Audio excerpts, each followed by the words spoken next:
अस्सलाम वालेकुम डॉक्टर अबीरा। वालेकुम सलाम। Thank you for having us. आप अपना इंट्रोडक्शन देंगी, आपकी एजुकेशन और एक्सपीरियंसेस क्या हैं? जी, मेरा नाम डॉक्टर अबीरा अली है और मैं एक गायनाकोलॉजिस्ट हूँ। I am a gold medallist doctor. मैंने अपना एमबीबीएस पंजाब से गवर्नमेंट मेडिकल कॉलेज से किया और उसके बाद मैंने अपना एफसीपीएस अलाइड हॉस्पिटल फैसलाबाद से किया। और मेरा तकरीबन 6 से 7 साल का एक्सपीरियंस है शोबा ऑब्स एंड गायनी में, और गायनी में ही प्रैक्टिस कर रही हूँ मैं। ओके। अच्छा, ये बताएं इसके मोस्ट कॉमन मिसकंसेप्शंस क्या हैं वुमेन की हेल्थ के बारे में? पाकिस्तान में तो बहुत सारे मिसकंसेप्शंस हैं और इसकी वजह है lack of awareness.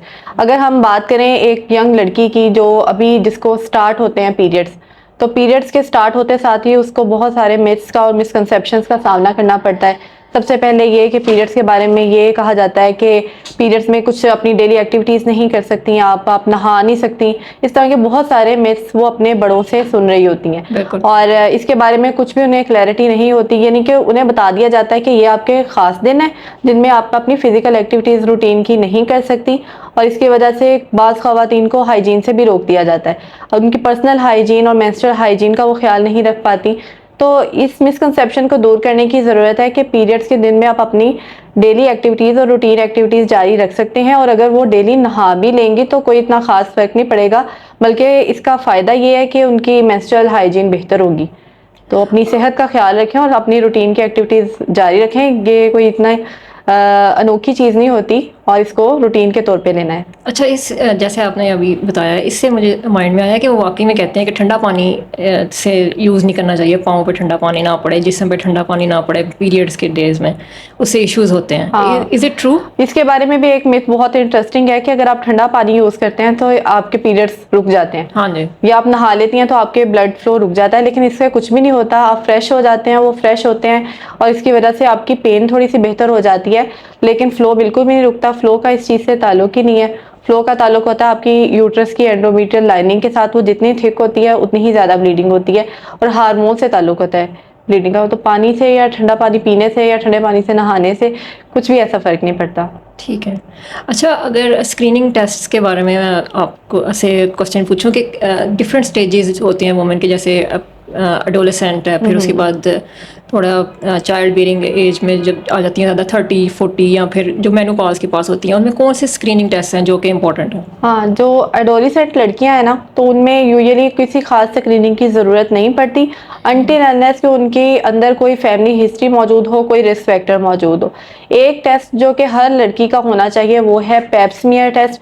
Unfortunately Pakistan में इसके बारे में इतनी ज़्यादा अवेयरनेस नहीं है, लेकिन बाहर के कंट्रीज़ में और एनएचएस के मुताबिक हर लड़की का जो स्क्रीनिंग टेस्ट है ना, वो 21 ईयर से स्टार्ट हो जाना चाहिए और हर 3 साल के बाद पैप स्मीयर होना चाहिए। पैप स्मीयर में बेसिकली जो सर्विक्स होती है उसके कुछ टिश्यूज़ लिए जाते हैं और उनका टेस्ट किया जाता है ताकि सर्वाइकल कैंसर की स्क्रीनिंग हो सके, और अगर कैंसर अर्ली स्टेजेस पे है या अभी प्री कैंसर स्टेज चल रही है तो वो अर्ली स्टेजेस पे ही डिटेक्ट हो जाए और आप इस तरह की बीमारियों से बच सकें।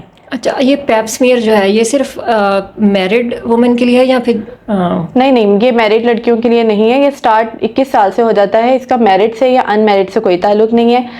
21 ईयर से लेके हर 3 साल के बाद आपका ये स्क्रीनिंग टेस्ट होना चाहिए। 45 ईयर्स तक, 45 ईयर्स के बाद ये आपने 5 साल के बाद भी करा सकते हैं, क्योंकि ये यंग एज में ये कैंसर ज़्यादा होता है, तो आपने इसको अर्ली स्टेज से स्टार्ट कर देना। शादी से इसका कोई ताल्लुक नहीं है। ओके, ठीक है। इसकी कोई वैक्सीनेशन भी है शायद, HPV जो वायरस है जिससे ये होता है? HPV वैक्सीनेशन है जिसमें जो कैंसरस HPV टाइप्स होती हैं उनके अगेंस्ट ये वैक्सीन काम करती है और ये बहुत इफ़ेक्टिव है। और ये स्कूल गोइंग लड़कियों को यानी कि 9 ईयर से स्टार्ट हो जानी चाहिए। इसकी 2 से 3 डोजेस होती हैं और ये बहुत इफ़ेक्टिव होती है, लेकिन अनफॉर्चुनेटली इसके बारे में भी ये इतनी अवेयरनेस नहीं है। तो बहुत सारी लड़कियां, और मोस्टली तकरीबन पाकिस्तान में तो सभी लड़कियां अनवैक्सीनेटेड होती हैं, जिसकी वजह से फिर एटलीस्ट अपनी स्क्रीनिंग तो ज़रूर ही करानी चाहिए। अच्छा, ये वैक्सीन पाकिस्तान में अवेलेबल है जी HPV की? जी बिल्कुल। क्योंकि सुनने में बहुत कम आता है, बहुत कम है अभी इसके बारे में अवेयरनेस बहुत कम है, क्योंकि यहाँ पे कोई वाइड स्प्रेड स्क्रीनिंग प्रोग्राम अभी तक अवेलेबल नहीं है इसके बारे में। राइट। अंडर डायग्नोज्ड होंगे काफ़ी सारे पेशेंट्स, बहुत सारे केसेस। राइट। अच्छा, प्रेगनेंसी से पहले कौन से टेस्ट या फिर कुछ वैक्सीनेशन ऐसा वगैरह होनी चाहिए कि प्रेगनेंसी में प्रॉब्लम ना हो? हाँ, देखिए जब भी कोई कपल किसी की शादी होने वाली होती है तो इसमें मेल और फीमेल हेल्थ बहुत मैटर करती है। तो शादी से पहले आपको अपनी फिजिकल हेल्थ का पता होना चाहिए और फीमेल्स को अपनी एचबी का पता होना चाहिए, ताकि अगर अनीमिया है तो वो पहले ही इसको करेक्ट कर लें और प्रेगनेंसी से पहले एटलीस्ट उनका अनीमिया करेक्ट हुआ होना चाहिए।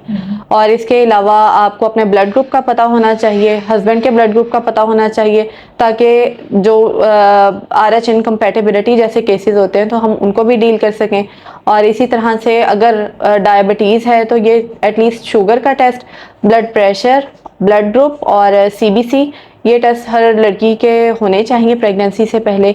और अगर उनकी कोई फैमिली हिस्ट्री है डायबिटीज़ की तो फिर डायबिटीज़ की तो उनकी प्रॉपर स्क्रीनिंग होनी चाहिए जिसमें HbA1c का टेस्ट आ जाता है। ठीक है।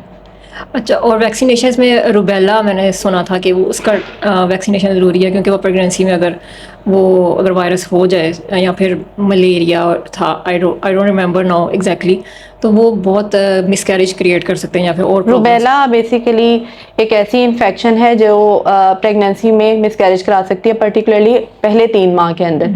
तो इसलिए रुबेला की वैक्सीनेशन हो जानी चाहिए प्रेगनेंसी से 3 माह पहले। अच्छा। और अगर किसी की वैक्सीनेशन नहीं होती तो फिर ये प्रॉब्लमेटिक हो सकता है, क्योंकि उसके अंदर इम्यूनिटी नहीं होती। तो फर्स्ट 3 मंथ्स में अगर रुबेला होता है तो बहुत सारी कंजेनिटल एबनॉर्मेलिटीज़ पैदा हो सकती हैं बच्चे में और मिसकैरेज भी हो सकता है। राइट। अच्छा, और अगर वेट गेन के बारे में हम देखें, औरतें जिनका वेट बहुत ज़्यादा होता है, कहते हैं कि वेट बहुत अहम है प्रेग्नेंट होने में, तो ये किस हद तक इम्पोर्टेंट है? क्योंकि बहुत सारी ऐसी फीमेल्स होती हैं जो कि काफ़ी ओवर वेट होती हैं, but still they are easy to conceive, मतलब उनको कोई प्रॉब्लम नहीं होती। हाँ, ये जो बॉडी वेट होता है, ये या बॉडी वेट या BMI दोनों ही बहुत इंपॉर्टेंट होते हैं प्रेगनेंसी के हवाले से, क्योंकि आप अगर अंडर वेट हैं या ओवर वेट हैं, दोनों ही चीज़ें प्रेगनेंसी के लिए आपकी रुकावट बन सकती हैं। तो आपका अपने हाइट और अपने वेट के हिसाब से आपका जो BMI है वो आपका अगर नॉर्मल रेंज में होगा तो आप आसानी से कंसीव कर लेंगे। अगर आप ओवर वेट हैं या अंडर वेट है तो फिर आपको कंसीव करने में प्रॉब्लम हो सकती है या देर लग सकती है।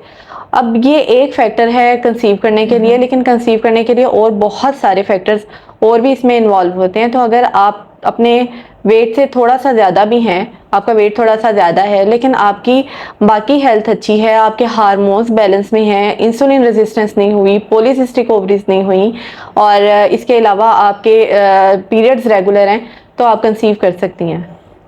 और इसी तरह ये पॉलीसिस्टिक ओवरीज हैं, उनके साथ भी कुछ ख़वातीन कंसीव कर लेती हैं, तो ये कोई मुअम्मा है या फिर इसमें कोई साइंस है वाकई में कि कुछ को प्रॉब्लम होती है या कुछ का लेसर सवेयर स्टेज होती है जिसकी वजह से वो कंसीव कर लेती हैं पीकॉस के साथ भी? हाँ, हमारी जो डेली OPD है ना, उसमें इनफर्टिलिटी का एक बड़ा कॉज हम पॉलीसिस्टिक ओवेरियन सिंड्रोम वाले पेशेंट देखते हैं और इन खवातीन को बदकिस्मती से बहुत मुश्किल से कंसीव होता है यूजुअली। लेकिन कुछ खवातीन का ये सिनेरियो भी देखने में आता है कि उनको पॉलीसिस्टिक ओवरीज जस्ट अल्ट्रासाउंड के ऊपर होती हैं, लेकिन इसके बावजूद उनके पीरियड्स नॉर्मल होते हैं। तो अगर आपके पीरियड्स नॉर्मल हैं, आपका वेट बहुत ज़्यादा नहीं है और आपको कोई पॉलीसिस्टिक ओवरीज के कोई और इतने प्रॉब्लम्स नहीं आ रहे, मेल हार्मोन्स आपके बहुत ज़्यादा नहीं हुए, तो आप कंसीव कर सकती हैं। लेकिन यूजुअली इन लोगों को PCOS वाली खवातीन को कंसीव करने में टाइम लग जाता है।